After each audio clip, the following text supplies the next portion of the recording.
So Libero, Milone, thank you very much for being with us today. Could you explain to us the essence of this claim that you've made to the Vatican, how it came about and why you're bringing it now? Well, it's a very long story. I'll try to say it in a few words. The matter refers to the summer of 2017 when I was asked to resign together with one of my deputy auditors, Ferruccio Panicco. We resigned under threat of being arrested because they had delivered to us a decree, what you would call a criminal decree, saying that we had been spying and we were accused of embezzlement. Now, neither of the two things ever happened because it's not within the scope of the work an auditor would do. It all started with my visiting Monsignor Becciu on the morning of the 19th of June, and he told me that the Pope had no longer had any faith in what we were doing and had asked for my resignation.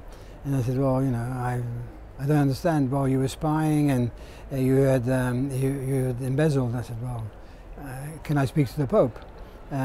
Because according to the statute, which is the document defining the role of the Auditor General, which in the Vatican is law, because it's passed by the Pope, I reported to him. So I thought it would be appropriate that I should hear these words from him. And he said it was not possible, that I should speak to the head of the police force, the gendarmerie, who would explain the issues to me.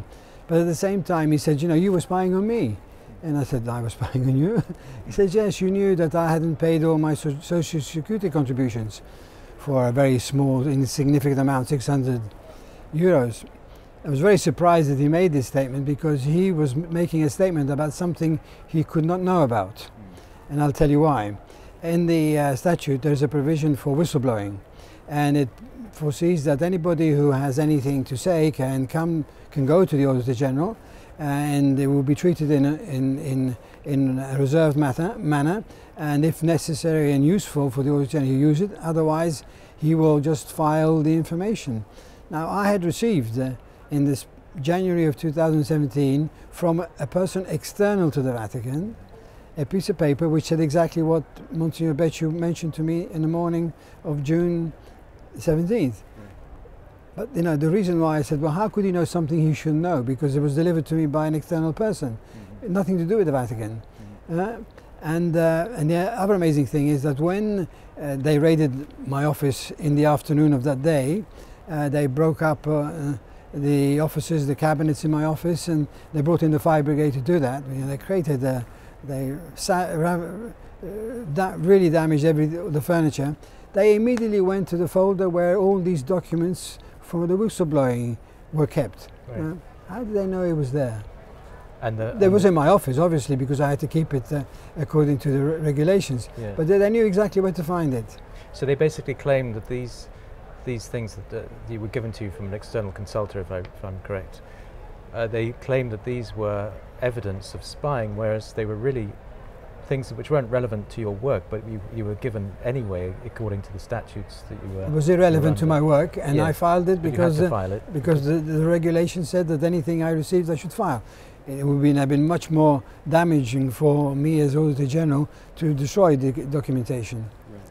So that's why I believe, if I can use the word, I was framed, because they knew something that they couldn't know. Yes. And shouldn't know. And what do you think the motives were for them doing this? Well, because we were doing our work properly. You know, we had a statute which there is a statute which requires the audits to be done according to international standards, and international standards are very challenging, and my 40-year experience in that world, I knew how to proceed. Has been my job for all those years, and we follow those procedures. And the amazing thing in all of this is that I had no choice. You know, I had no choice because it was in the statute, but I had no choice because the regulations for auditing public administrations, public authorities, are determined by an organization called InterSci, which is a sort of audit standard setting authority for public authorities, which issues standards called ESI, and we follow those. And the amazing thing is that the Vatican had undersigned the agreement with Intersci in 1986 and was paying its dues every year. So, you know, what was I doing wrong? I was doing exactly what they had decided to do 30 years before, you know. So I was carrying out my audit work, and of course it was challenging, you know. And you see, the big problem they had was that they were coming out of a very, let's say, raw accounting situation. A lot of the entities, there were 136 at that time, had very simplistic accounting.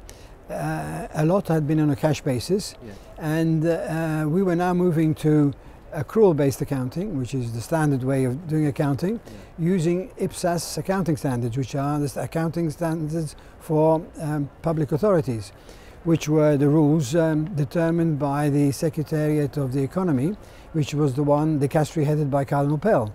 And it was a big change management issue, you know, about changing the way you do things. Yes. But we tried to encourage the people, because we had to accomplish a task.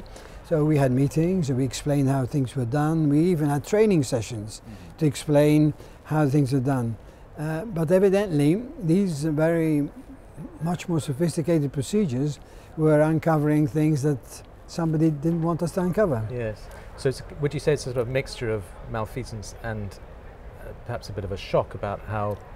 For some, there was a shock that we were going into such detail, but you know, the detail was nothing of a surprise, because they were the auditing standards. Yes, right, right. Now, we came across many things in our work, and I reported every single thing to the Pope, because that was my duty, and to Cardinal Parolin, who is the Secretary of State, on the basis of instructions received from the Pope. So they knew exactly what I was doing. So any challenge that I received was something that I already had spoken to the Pope or Cardinal Parolin. Yes. And during that raid, they understand, if I'm correct, they took your cell phone and your iPad, and they didn't return. See, in the morning I was addressed by Becciu in that manner. Then he sent me to the gendarmerie, and they told me that the detail of what their accusations were, which were non-existent according to me, because I hadn't done any of the things that they mentioned. In the afternoon, they took me back to my office, and the object was to take all the documents that I had prepared.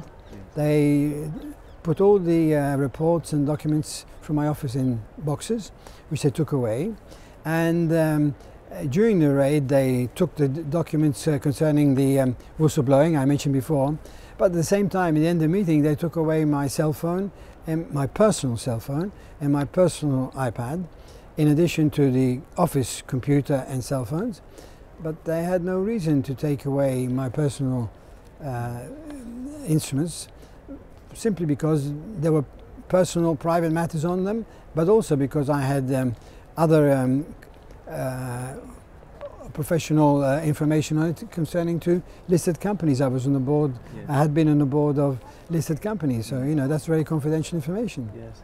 And am I right in understanding that you were bugged and there was also... Well, no, I insisted in getting my equipment back. Yes.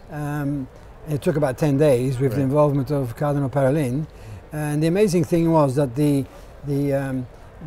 documents accusing me had been signed by the promoter of justice, who is the prosecutor in the Vatican, and the people who had carried out the interrogation were the police force, the gendarmerie, and it was the gendarmerie who took away my equipment. After 10 days, I was told to go to the office of the gendarmerie to collect my equipment, and I was surprised to find a letter I had to sign to sign off for having received my equipment, but the letter was signed by Cardinal Becciu. Now Cardinal, he was then a Monsignor. Yes. You know, what had he to do with it? Right. You know, it was the decree was from the prosecutor. They were investigating what I was doing, not Monsignor Becciu. So all of it paints a picture of being very much set up by senior officials to get you out. Well, if you may remember that I made an interview in September 2017, a few months after I left, And immediately afterwards, both Cardinal Becciu and Commander Gianni made statements to the effect is that hadn't he resigned, we would have arrested him. Yeah. We had a lot of proof against him. We did 7 months of investigation. We've never seen those claims. We've asked for them. It was my right to ask for that information. It's never been produced to us. And but when Monsignor Becciu said, hadn't he resigned, we would have arrested him, well, he was only the head of the administration department, the deputy of the Secretariat of State. You know, that would have been a phrase I would have expected the prosecutor to announce. Right? So maybe they bartered my resignation for an arrest. Yes. It has made me think for all these years. Now, why have we made the request now? Well, we tried with Cardinal Parolin to meet over these 5 years. We met maybe 15, 16 times to find an amicable solution, you know, to the matter. My lawyers even wrote twice to find a solution, but we never were able to find this. So since Ferruccio Panicco, who was my deputy, was also thrown out, is ill. Yeah. And this is a very important matter which has disturbed me enormously, is that he wasn't ill at the time we were working there, but he had a sort of not a good value of his prostate value. And therefore, because the Vatican medical office was virtually across the road from us, he was being monitored on a regular basis to see these values, which is what one would do normally. When he was thrown out, he went back to his office to collect his papers of monitoring. It disappeared. He sent a registered letter to get the information. They never sent it to him. I involved Cardinal Parolin, and it was never given to us. And in the meantime, 10 went by, and his hometown is Torino. He went to the hospital in Torino, and by that time the value of his PSA value had exploded, and his illness became very serious. And he is now in a very difficult situation, being cured, but I think everybody who knows about these illnesses knows that there is a time range which doesn't last very long. So because of the delay in well, the delay was interrupted. Back. The doctors told him, had you not interrupted your monitoring, we could have intervened earlier. Yes. And could have done something much more precise. And now his life is in the balance, really. Very much in the balance, very dodgy situation. Right, right. So what have been the personal consequences for you as well as Mr. Panicco? Since I was thrown out, I have not been able to work anymore. Because before joining the Vatican, firstly I was with Deloitte for many years. I was the head of Deloitte in Italy. Then I became a board member for important listed companies.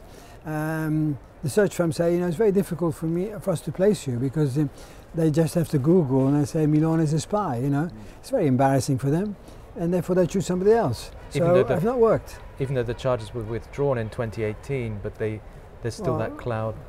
They were withdrawn, but we've never been able. There's never been an official statement from the Vatican to say they're withdrawn, and there was nothing there. Right. And this was something that I requested. Right. And in our amicable discussions with Cardinal Parolin, we wanted a monetary settlement, but also a statement to say, you know, these guys have done nothing. Yes. You know? Yes. To put it simply. And clear your name.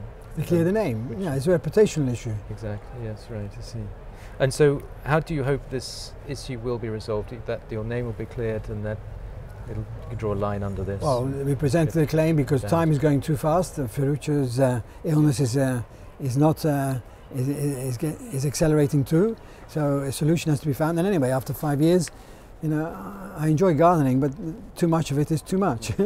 I'd like to do some professional work. Yes. And so we presented the claim. I believe that the courts will will analyze the documentation. We furnished the documentation to show what we did was within the constraints or the perimeter of the law, that they will be fair in assessing it and be able to award us what we require, and somebody makes a statement that, you know, our reputation is is re-recognized again. And your case will now have to be heard in a Vatican tribunal? Well, it's deposited in the Vatican tribunal so because, you know, yeah. the work was there. Yeah. And we deposited it on the 4th of November. Right, right. And how much did the Pope know about all of this, do you think? You wrote to him, didn't you, asking for a meeting afterwards? But I wrote 7 times to the Pope. yeah. I've never received a reply. Why? I don't know. I even have a doubt that maybe he never was able to read the letters. I don't know. I have no clue whatsoever. It surprises me because when I met him and I worked with him physically until April the 1st, that's another matter. Until April the 1st I was meeting him every 4 or 5 weeks because he wanted to have these reports discussed with him about the issues we were finding. And all of a sudden, when I asked to meet him again towards the end of May, I was told the procedure has changed. I had to ask the head of papal audiences for an appointment. Yes. I said, but I don't know, I don't need an official appointment. Right. I'm discussing work with the Pope. You know, I've done this for 9 months. They said, no, the procedure has changed, and they stopped me from seeing him. Right. I've never seen him ever since. I had to work through his secretary. I was preparing the work and the reports and hand them to the secretary, and the secretary would come back to me with the Pope's comments. A bit ridiculous, really. Yes, right. And do you expect perhaps to hear from him now? You've made this claim. I don't know. No. I just want the thing to be sorted out, settled, yeah. and be able to work and have the monetary reward. You know, basically the monetary reward we ask for is, you know, is unfair dismissal. Yes. Interrupted contract, yeah. You know, I had a 5-year contract, yeah. Moral damages and reputational damages. And for Ferruccio, we've also asked for, well, I don't know what to call it, but damage for his illness, which, you know, has most likely shortened his lifespan. Yes, right, right. Okay, I think that's all. Thank you very much for sharing. My pleasure. And we'll wait to hear what the results of the claim are. Okay. Thank you. My pleasure.